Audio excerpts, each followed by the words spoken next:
National highways and motorway police training college Sheikhupura میں 13ویں بنیادی بھرتی کورس مکمل کرنے پر افسران کی پاسنگ آؤٹ پریڈ کی پروکار تقریب منعقد ہوئی، جس کے مہمان خصوصی آئی جی موٹر وے سلطان احمد چودھری تھے، جنہوں نے پریڈ کا معائنہ کیا اور چاق و چوبند دستوں سے سلامی لی۔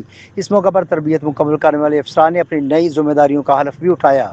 تربیت مکمل کرنے والوں میں 390 افسران شامل تھے، جن میں 39 خواتین افسران بھی شامل تھیں۔ تقریب سے خطاب کرتے ہوئے آئی جی سلطان احمد چودھری نے کہا کہ شاہراہوں کو محفوظ بنانا موٹر وے پولیس کی بنیادی ذمہ داری ہے۔ انہوں نے کہا کہ ہمارے شہداء وہ شاندار لوگ ہیں جو قوم کے مستقبل کے لیے اپنا آج قربان کر دیتے ہیں۔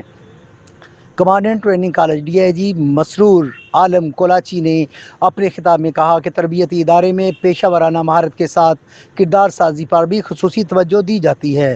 تقریب کے دوران نمایاں کارکردگی دکھانے والے افسران میں اعزازات تقسیم کیے گئے۔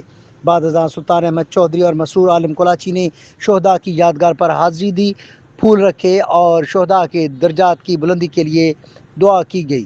جی